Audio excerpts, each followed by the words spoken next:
Tonight, on Crime Stories, he dressed like a clown to make children laugh.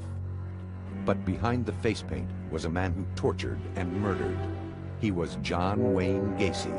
When this whole thing is over, you might be witnessing one of the most horrible crimes, perhaps, in a century.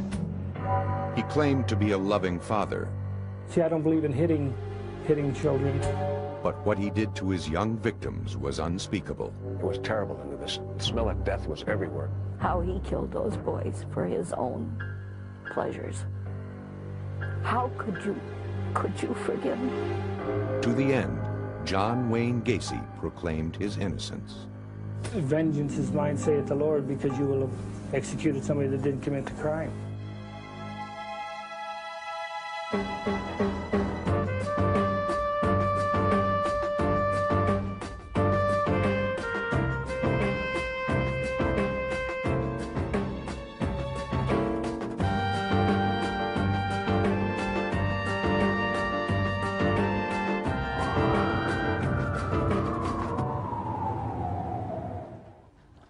This is Crime Stories. I'm Richard Belzer. Imagine the nightmare. Your child is missing and you don't know what happened until one day a horrifying discovery. Your lost child is found, brutally murdered and buried in the basement of a man who was addicted to killing. The nightmare comes true not once or twice, but 33 times. The work of a man whose name became synonymous with evil, John Wayne Gacy, one of the most notorious serial killers of all time.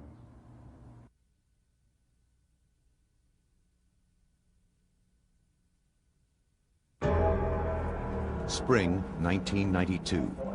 Killer John Wayne Gacy tries to rewrite history.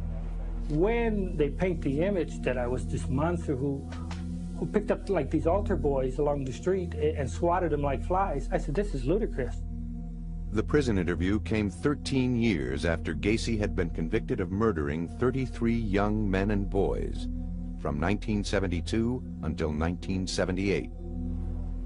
Whether it's Berkowitz, whether it's Bundy, whether it's Williams, Wayne Williams down in Atlanta, or any of the others, or Charlie Manson. See, I don't comment about other cases for the simple fact is that I wasn't there. Do you feel somewhat of a kinship with some of these people? God, I hate that when they put me in the same club with them.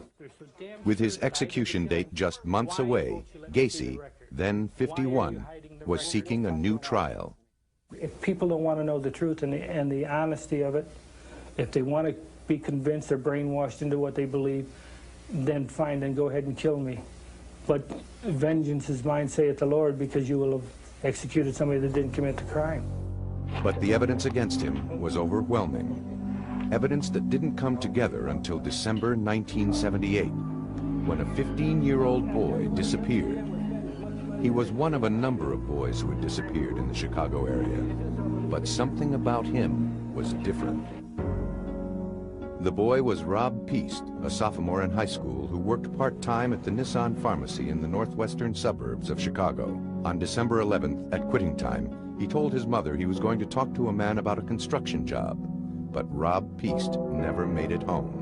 His parents finally ended up at the police department to fill out a missing persons report on their youngest son. At the time, the man in charge of the state's attorney's office was Terry Sullivan.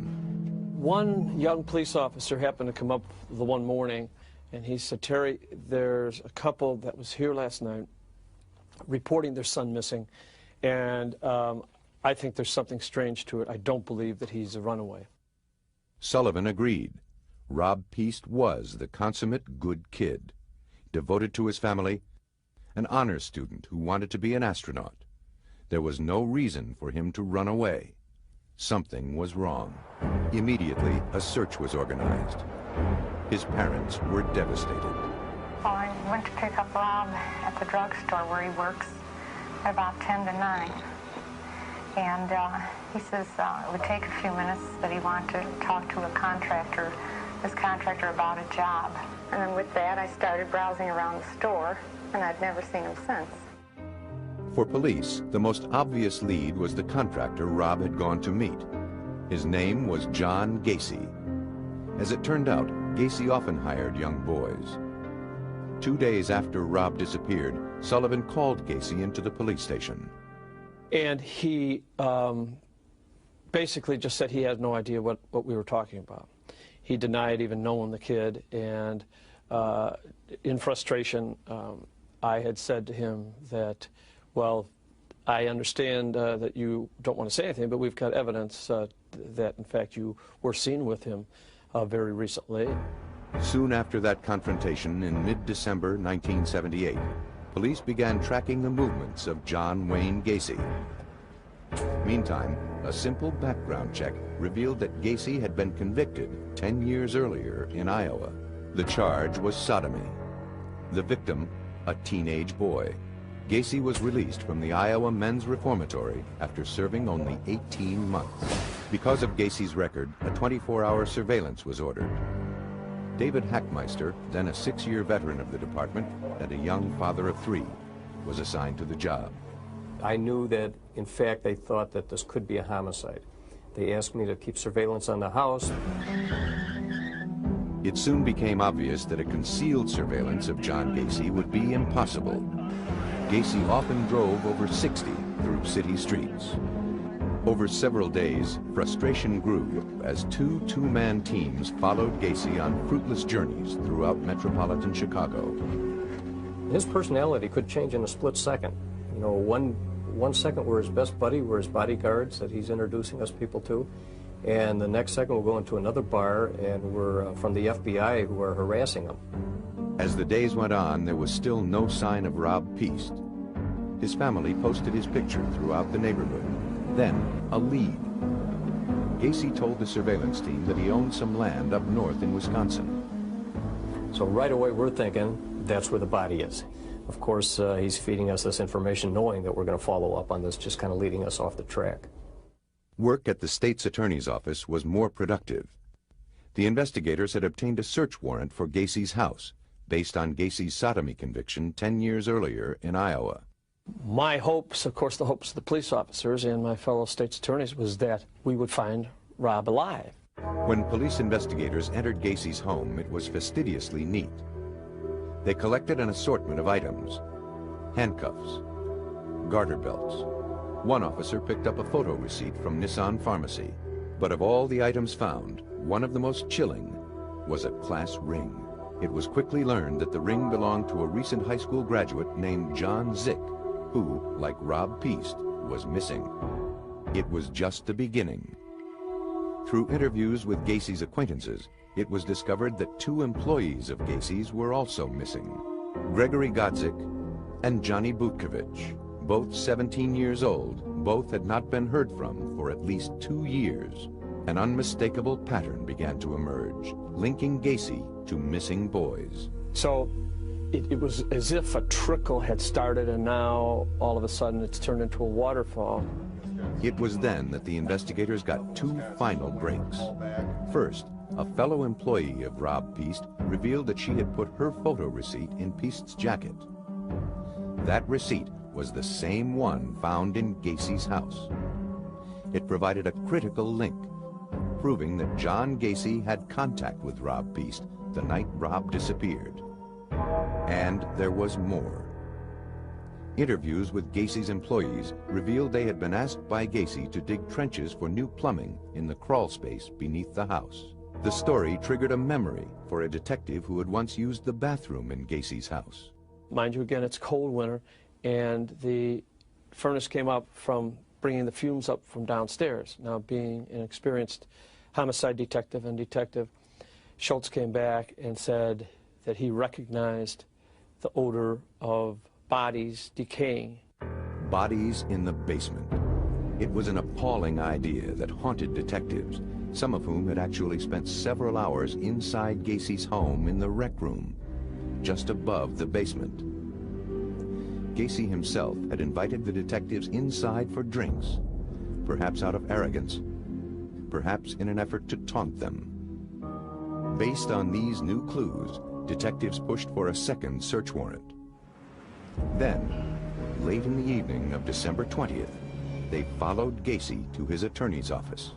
We were absolutely certain that at this point there was a confession, because the attorneys were very, very, very nervous. After spending the night on the couch at his attorney's office, Gacy was on the move. The exhausted detectives had followed him for 8 days. Christmas was just 4 days away. And finally, they believed Gacy was going to crack. This was the beginning of the end for Gacy. He had apparently decided that he was going to commit suicide and was going to go around and say his last goodbyes. One of Gacy's first stops was the Shell gas station, where he was a regular customer. At that point, I go in the gas station. I recovered some drugs that Gacy had given to these people as he was saying his last goodbyes. When I got that information, I told them to take him down, to arrest him. That was probably the closing of the news. We rushed the car at a stoplight, pulled Gacy out of the car, threw him up against the trunk of the car, and told him that he was under arrest for a drug violation. By December 21st, just 10 days after Rob Peace disappeared, John Wayne Gacy was headed for jail on a drug charge. He was connected to several missing boys, but not a single body had been found. As Gacy was led into the station, a second search of his house was just moments away. When Crime Stories continues.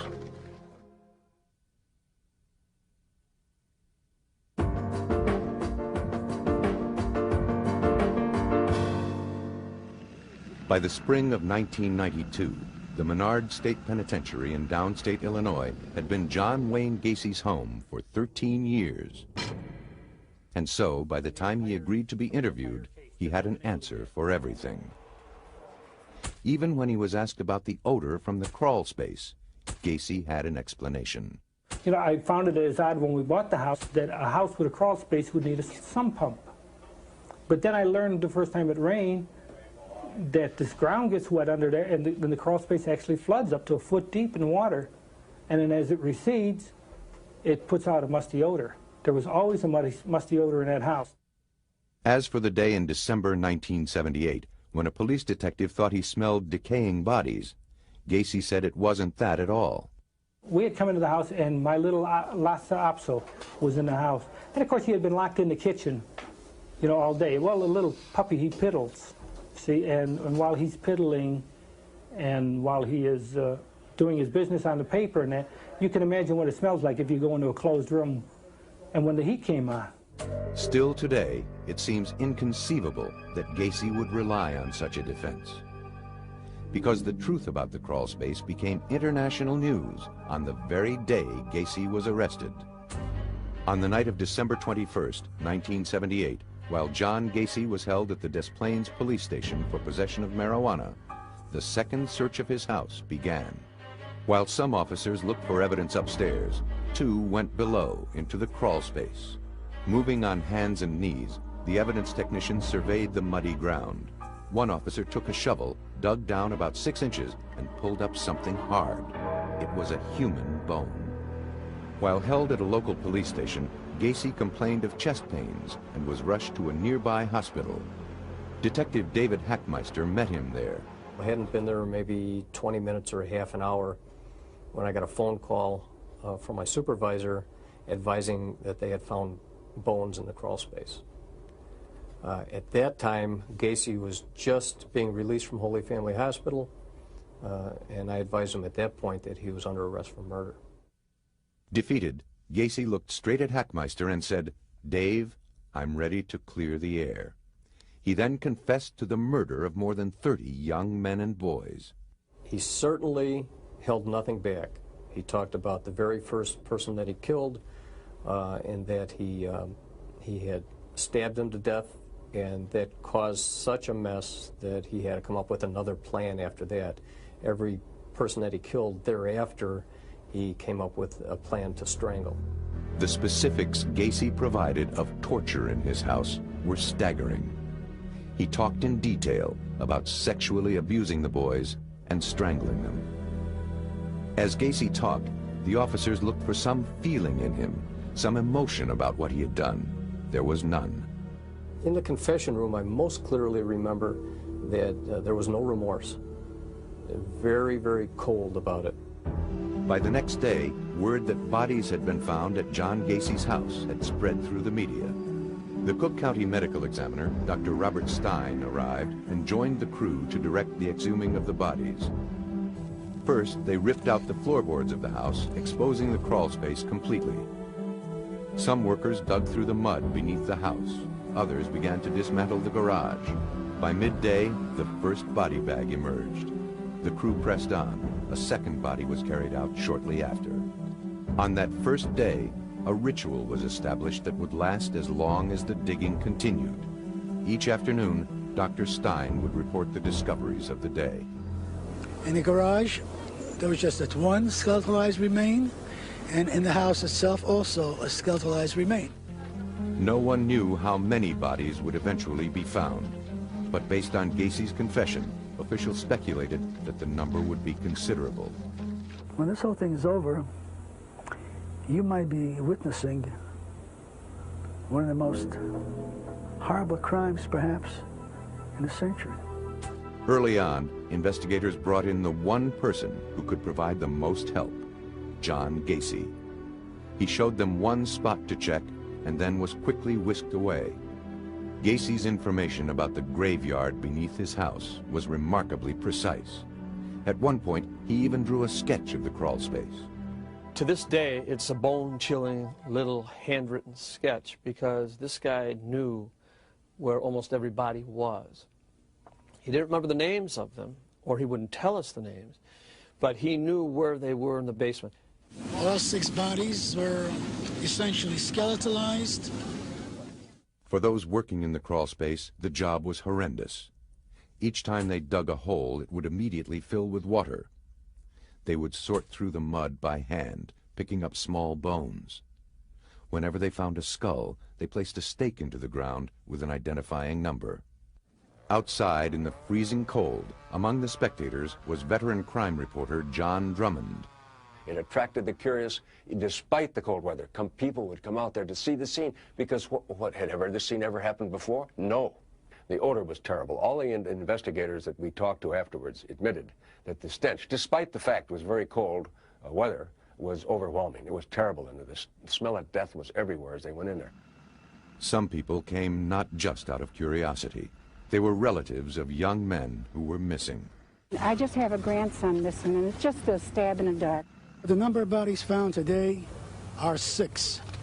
Bringing the total to? 21. In the final stages of the search, the Gacy house was completely dismantled. 29 bodies had been unearthed. But nowhere had they found Rob Peast, the young boy whose disappearance had initiated the investigation of John Wayne Gacy. The search for him would continue. At this point in time, it would appear that we have removed those bodies from the crawl space. As the search for bodies ended, there was one question the stunned public wanted answered. How had John Gacy gotten away with killing so many young men and boys for so many years? Behind the mask of the killer clown, when Crime Stories returns.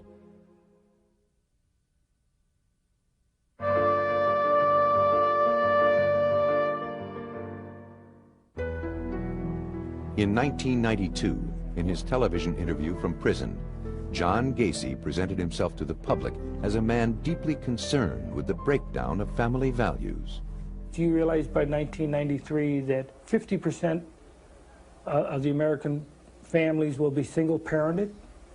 And that shows a breakdown in the church and not being able to hold families together. And for this reason, children run away from home and seek love in other places. Twice divorced himself, he still claimed to live his own life according to very strict standards. I've always looked after my children, even now. A lot of things that my dad did, I refuse to do, because I don't believe in hitting children. A good father, a concerned citizen. He said he was also a dedicated community servant. I always felt that service community and community service to others, you know, in my religious background, I felt if you serve other people, it'll come back to serve you.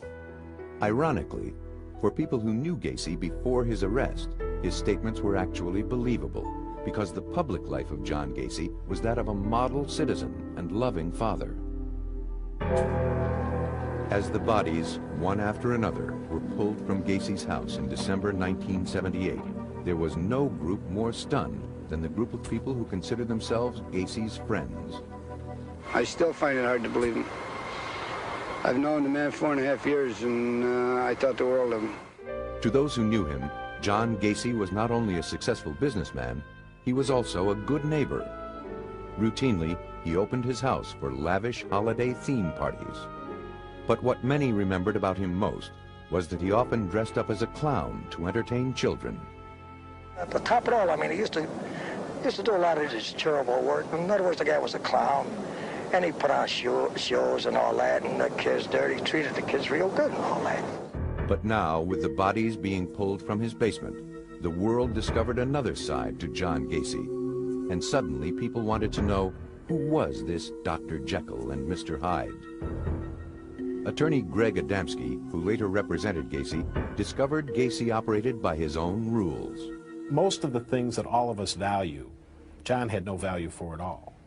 John didn't value other life. John didn't value other emotions. John didn't value any institutions. John didn't value the feelings of other people. John Gacy grew up in Chicago. His father was reportedly abusive, and he had some health problems as a child. He was close to his mother and only sister. In his adolescent years, Gacy loved to dress up in uniforms. He scored 118 on an IQ test, which is in the bright normal range. He told doctors after his arrest that he committed his first murder when he was 15 years old and then couldn't stop. He made the statement in 1979 to the psychiatrist hired to help in his defense, Helen Morrison. He started the pattern of what later is described as almost an addiction to homicide. And that's so similar to someone who's an addict that they'll be doing all right, and then there's a certain point where they almost have a craving. And it's not that they're after a human being, it's not that they've had a fight with anyone, it's not that they've remembered some traumatic episode from their childhood. It's just that simple and that terrifying. Gacy was never charged with the murder he claimed to commit as a teen. And then in the 60s, he got married to a co-worker and went to work as a manager for a Kentucky Fried Chicken restaurant in Waterloo, Iowa. He became active in a local civic organization, the J.C.'s, even named Man of the Year. Gacy had a young wife and children, but was developing a penchant for sex with young boys. In 1968, at age 26, he was convicted of sexually assaulting a teenage boy. He was sentenced to 10 years, but because he was such a model prisoner, he served only 18 months. Returning to Chicago, now divorced, he made a clean start, rejected his family, and became involved in Democratic Party politics, and was even photographed with then First Lady Rosalynn Carter. He also married a childhood friend who had 2 young daughters of her own. In the early 70s, he began a small contracting business called PDM, painting, decorating, and maintenance. Outwardly, Gacy maintained a life that appeared meticulously in order. But unusual stories about him occasionally surfaced, like this one from a young man Gacy picked up for a night of cruising in March 1978. I got in the car with him, and shortly after I got in the car with him, he placed a rag over my face, of which turned out to be chloroform, and proceeded to have a lengthy drive, and every time I would come to, the rag would go back over my face, and I remember him carrying me into his house, and then he put the rag over me, and that's the last thing I remembered until I found myself about 5:30 in the morning on the steps right by Lincoln Park, half dressed, my face completely burned. Another young man described a night of torture to then State's Attorney Terry Sullivan. He made him take his clothes off and tortured him with candles in one room, then filled the bathtub and would take him from the floor of the one room into the bathroom and shove his head underwater for excruciating long periods of time, to the point where this kid passed out a couple of times. It's amazing he didn't die at that particular time. Neither story was believed, dismissed by police as lovers' quarrels. John Gacy's public persona never changed, until the day the bodies were found and Gacy's real story became a national news story, shocking even veteran crime reporters. I could not understand how a man living in the city of Chicago, who was respected apparently by neighbors, active politically, could be responsible for doing something like this. To this day, it defies logic how he was able to kill 33 people and bury them, most of them on his property, and get away with it for a number of years. Later, it was learned that Gacy began burying the bodies under his house in 1972. By 1978, he believed the crawl space was full and found another way to dispose of his victims. After his arrest, he took police to a bridge over the Des Plaines River. Eventually, 4 more bodies were recovered. The last one, found in the spring, was Rob Peast, the boy whose disappearance had led police to Gacy. In April 1979, John Gacy was indicted for the murder of 33 young men and boys, the largest number of murders ever charged to one person in U.S. history. Gacy's ploy to lure his victims, when we continue on Crime Stories.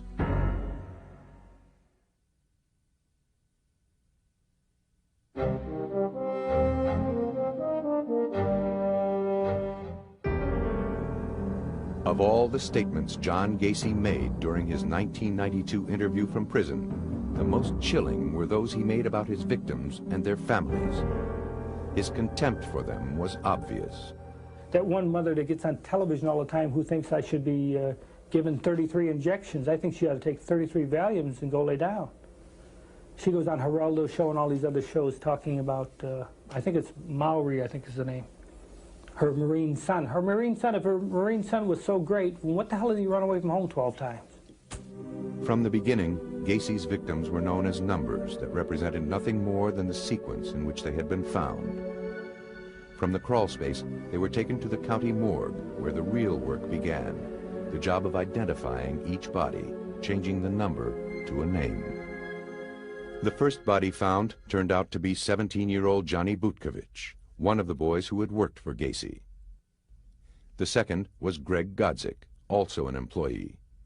As each name was announced, television crews raced to find the families. He was a good boy. I'd spend anything to find him. I really would. And I think every mother would. It's just not me. I'm sorry for everybody else. Darrell Sampson, John Zick, Randall Reffett. The faces filled the newspapers. Body number 13 was Johnny Maori, 19 years old, a former Marine. His mother, Dolores Nieder, last saw Johnny on September 15, 1977. We would go out searching for him. We were playing detectives. We were searching for Johnny, looking for him. And already, Johnny was dead. Dolores Nieder went to the police and reported her son missing. They were not helpful. He said, no, he said, Johnny's a runaway. Oh, I was shocked when I heard that. I said, what has Johnny got to run away from?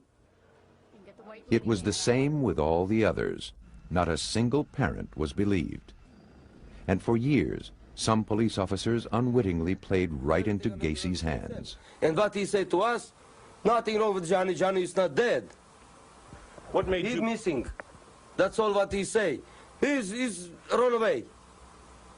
And I know right away it's not true. Because Johnny no got no reason to run away. If they listen to us, they save so many lives. While the police claimed they were runaways, Gacy said they were all homosexual predators. The biggest excuse that he came up with is that all of the victims made him do what he did. It was the victim's fault. If they hadn't pursued him, he wouldn't have had to do to them what he did. But as investigators discovered the identities of the boys, it was clear that the majority were neither runaways nor male prostitutes. Gacy had said they were gay. Johnny, I know, was not gay. But even if he was, no one has a right to take anyone's lives. As more bodies were identified, the names kept coming. William Carroll, Robert Gilroy, Russell Nelson. They were all young, healthy, strong. How had Gacy managed to overpower the boys? The answer, Gacy was cunning, and he had a perfect ploy. In his black car, equipped with 2 spotlights, Gacy pretended to be a policeman. He would stop a boy walking down the street, flash a badge, and tell him to get in. Once inside the car, the boys were driven to Gacy's home. All he needed then was a good trick. He told officers how it worked with his last victim, Rob Peast. He says, "No, it's a very simple trick." He says, "I'll show you how to do it. Put the handcuffs on." So he had Rob Peast actually put the handcuffs on himself and cuff himself behind his back.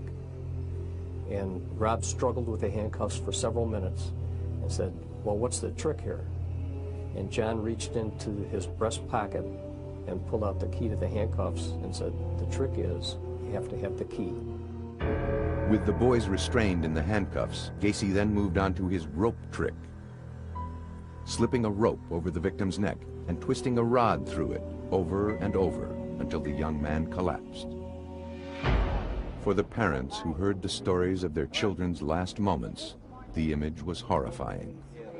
I could never forgive Gacy for the rest of my life.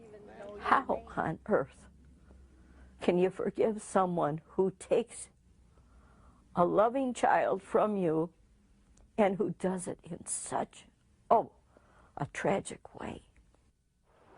Over a period of 6 years, John Gacy murdered at least 33 boys and was never discovered until finally the police listened to the parents of one child. Believe me, if Rob Peast had been anyone but Rob Peast, if he had been a person that had run away on several occasions, we probably wouldn't have looked into it as closely as we had. In the spring, 4 months after he disappeared, Rob Peast, the boy who stopped John Gacy, was buried. 9 other boys killed by Gacy were never identified and were buried in separate cemeteries around Chicago. And although the young victims have all now been properly laid to rest, the pain for the families is still very much alive. Losing a child is just the hardest thing in life that you have to go through. Gacy pleads insanity, but will the jury believe it? When we continue on Crime Stories.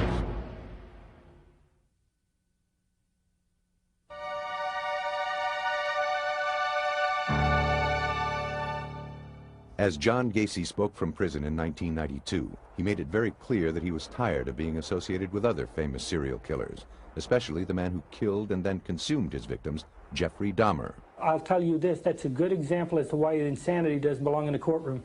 Because if Jeffrey Dahmer doesn't meet the requirements for insanity, then I'd hate like hell to run into the guy that does. It is an ironic statement, coming from a man who 13 years before had pled not guilty to 33 murders, using the defense of insanity. On February 6, 1980, the first day of John Gacy's trial, people lined up at the criminal court building in Chicago, eager to get a glimpse of one of the most notorious serial killers of all time. Already, Gacy's story had received so much press coverage in Chicago that jurors had to be selected from Rockford, a city 50 miles north. The 16 men and women were bused to the courthouse and sequestered for the entire 6-week-long trial. Gacy was pleading not guilty by reason of insanity. And at first, it seemed the defense had an advantage. The judge was Louis Garippo. If you really think about it, if the defense is insanity, and you have someone who's killed 33 people, everyone say, hey, there must be something wrong with that person. And I believe that in most, more than half of the jurors that were selected felt that there was something mentally wrong with John Gacy. In their opening statements, attorneys for the prosecution argued that Gacy was evil. They displayed photographs of his victims on a board, nicknamed the Gallery of Grief. They promised to show that the murders of the young men were thoughtful, rational, and premeditated. The defense described Gacy as impulsive, deranged, a profoundly sick man who collected bodies like souvenirs. The question the jury had to decide, was Gacy crazy or evil? For the defense, a battery of experts testified that Gacy fit the standard of insanity. One was forensic psychiatrist Helen Morrison. He could commit an act, but it didn't mean that he sat and planned the act. It was almost as if he were an automaton doing this behavior, and once the behavior was done, he was finished. The psychiatric experts offered varying opinions of Gacy's mental illness: borderline personality, paranoid schizophrenia, amnesia. But the prosecution believed the facts of the case were more important than the psychiatric testimony. If the murders were not premeditated, they asked, why would Gacy have burial trenches dug in advance? Why did he keep handcuffs and a rope ready? If he didn't understand the criminality of his behavior, why would he deliberately choose victims who might not be missed? If he had amnesia, how could he draw a precise sketch locating each body? William Kunkel was the chief prosecutor. Clearly, when you have this kind of intentional behavior, the pre-planning for all those things, the covering up, the post-planning, the post-conduct for all those things, and all this going on in the backdrop of what on the surface appears to be a perfectly normal existence, just doesn't fit. As the jury heard the testimony and looked at Gacy, they saw a man at ease and very much in control of himself. The theory or the thought or the fantasy about someone who's insane is that they're running down the street screaming, pulling their hair out without clothes on. And they could clearly see that he was not insane. I mean, he was sitting in the courtroom, he was participating, smiling, being considerate of where people were sitting. The jury also learned that Gacy ran a successful business, was involved in politics, and was active in his community. All rare accomplishments for someone truly mentally ill.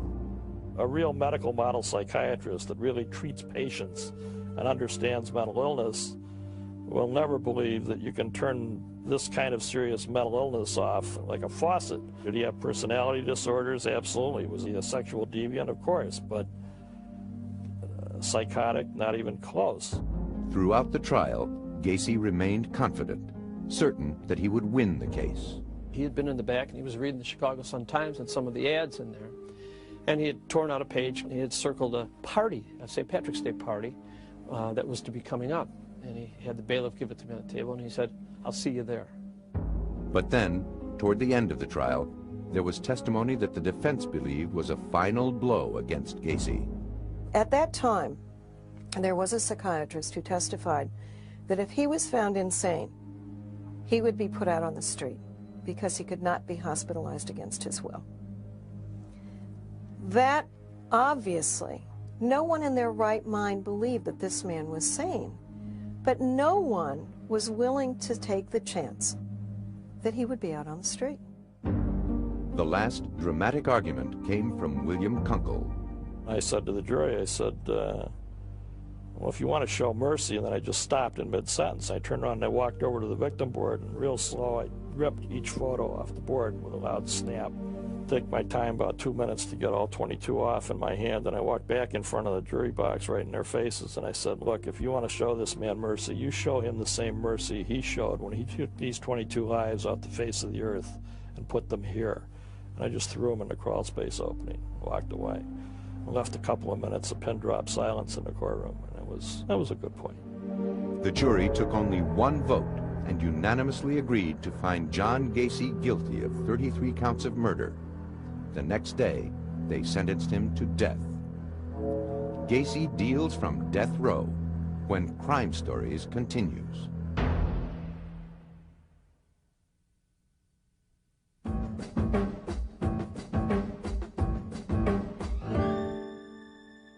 Throughout the many years he spent in prison, convicted serial killer John Gacy had little trouble keeping busy. He spent much of his time painting.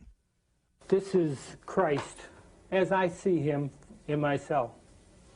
And it's monolithic because Christ, to me, is monolithic. He's all things to all people. This here is the Hi-Ho series. This is called Hi-Ho Around the Campfire. Many who knew him there said Gacy actually enjoyed prison. He thrived on the regularity of life in an institution.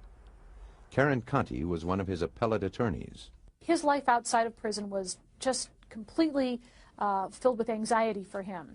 He had options. He could kill, he could not kill. There was this good and bad that was a constant dilemma in his life.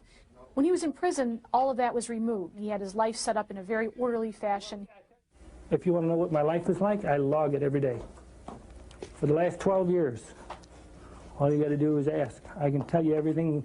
I can tell you the first meal they served me here because I do it daily. What do you do all day? Every phone call, everything that I do, every time an officer's around me is logged. Every movement that I make is in the book here. Filling the pages of Gacy's log were hundreds of hours spent with attorneys who were representing him in the appellate courts. As ardent opponents of the death penalty, working together, they had taken on one of the most unpopular cases in the country. First of all, we got death threats.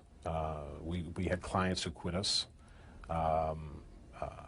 We carried a baseball bat from the garage to the house after a while. We had bomb threats. Dozens of legal issues were raised on behalf of Gacy, while he maintained that he was not the one who killed the boys in his basement. At the time of my arrest, there was 4 other suspects, all employees of PDM contractors, all with keys to the house. To the end, Gacy denied his guilt. I wanted him to have this breakthrough. I wanted him to have this all of a sudden, all right, there's no more pretense, there are no more appeals. Now I can tell you I did it, and this is why I did it. I was waiting for it, but it just never came. It was like a book with no ending. As the years went by, each and every appeal was denied. At last, a final execution date was set.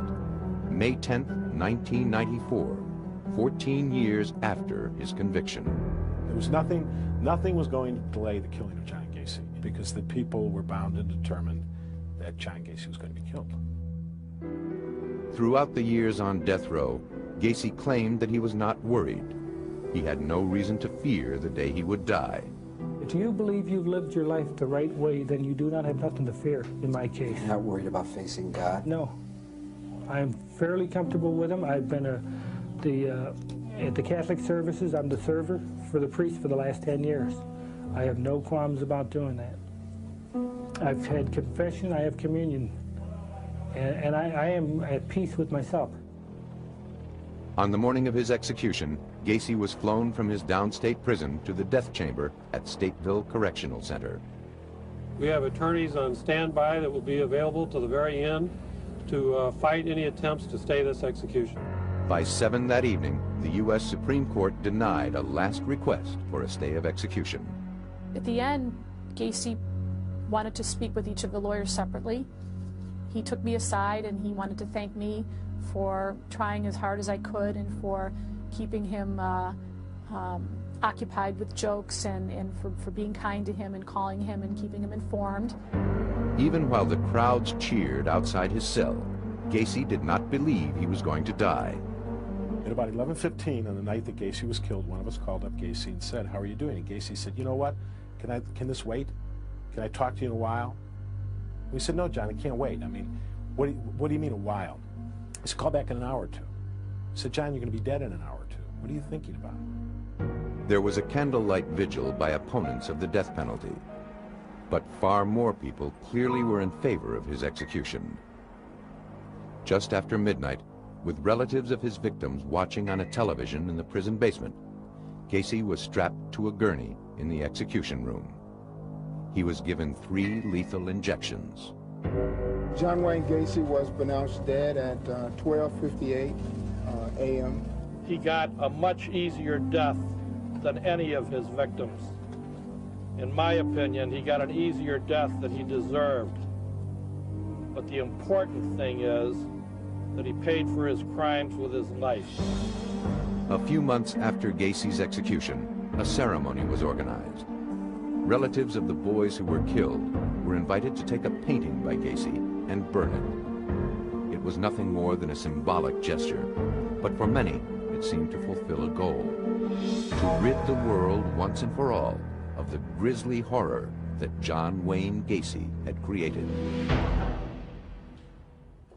For obvious reasons, many people would prefer to forget John Wayne Gacy. But there is value, perhaps, in keeping the name of this brutal killer alive. The story of the outwardly friendly Gacy provides a timeless lesson that evil can take on many disguises. It may be your next-door neighbor, it may be a co-worker, or it may be the man dressed as a clown. For Crime Stories, I'm Richard Belzer.